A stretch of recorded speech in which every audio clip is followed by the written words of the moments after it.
It all started with a visit to Friends Reunited. My school was called Spring Grove, and it wasn't long before I received a message inviting me to view a Spring Grove website. There was to be a school reunion this year, and although I struggled to remember many of the names, I was intrigued to discover what had happened to the school itself. Now the old, oh, that's all shut down. I said, there's the old tank. An old school friend, Phil, had offered to drive us there, and as we went through Hounslow, he pointed out some of the features. He also warned us not to be too disappointed over the changes to the school. Many of the outbuildings had been demolished, and, together with our playing fields, had been built over to create the West London College. And this is the corner, this is the bus garage here, or rather the newer bus garage.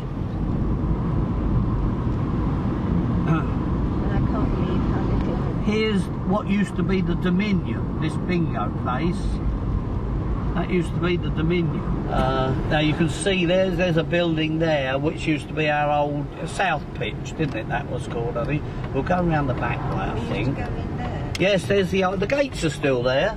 Yes, the gates are still there. Our school is just off to the right, but we are going round to the side entrance that was used by those of us who cycled there. Now if we went straight on up here, Roy, we'd pass 134, which we'll do on the way back. There's someone going in. Now this bit is almost as well. This is where we used to play football on the old netball courts, which is now the car park. Now, as we enter the grounds, what is facing us is that unwelcome new building. So see, that's what's left of the North Pitch, just over there. Not a lot. We're going to enter the school by the entrance that was used by the staff. And there on the left are more ugly buildings tacked onto the side.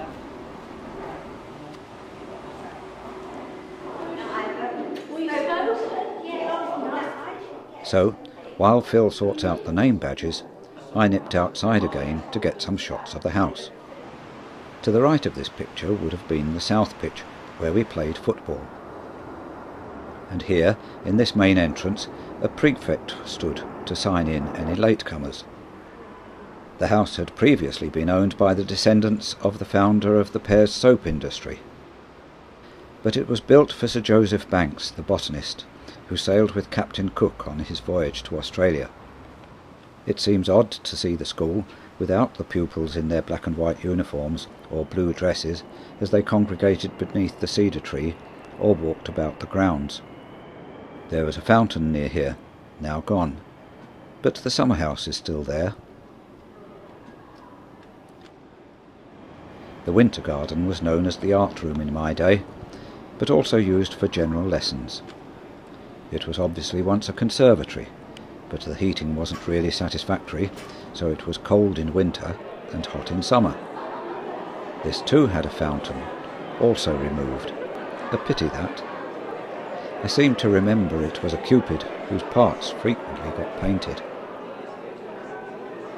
The house had been condemned in 1935 and became a school in 1936.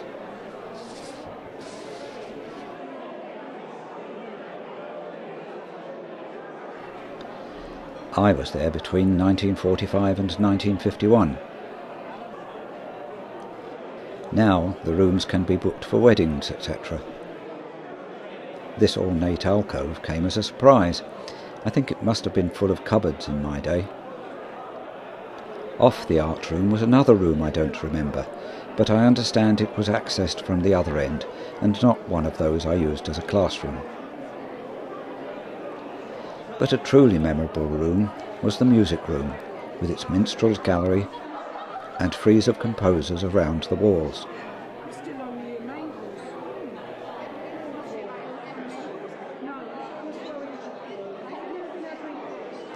It wasn't used for music when a school, but it was the junior assembly room in the morning, as the main hall, a converted stable block and now demolished, wasn't big enough to accommodate the whole school.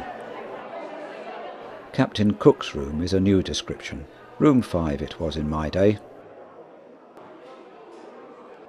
Down the corridor, and past the stained glass windows that we largely ignored as children, we head for the entrance hall and another room that was once my classroom. I remember it mainly for its alcove and the open fire where we would roast chestnuts or toast our sandwiches during break. Again, the ornate ceiling we just took for granted.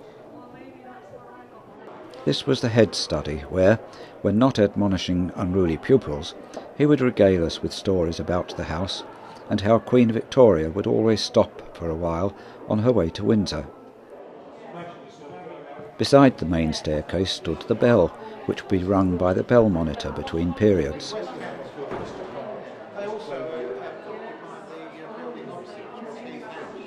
Of course, there were less pretentious staircases for the servants that led to the bedrooms, etc. Once our classrooms, they are now locked and used as offices by the college. So we'll go down again, and already some people are departing and saying goodbye to those lovely old grounds, and the gates now no longer used in this motor-orientated society, hoping that we can live up to the school motto, a healthy mind in a healthy body.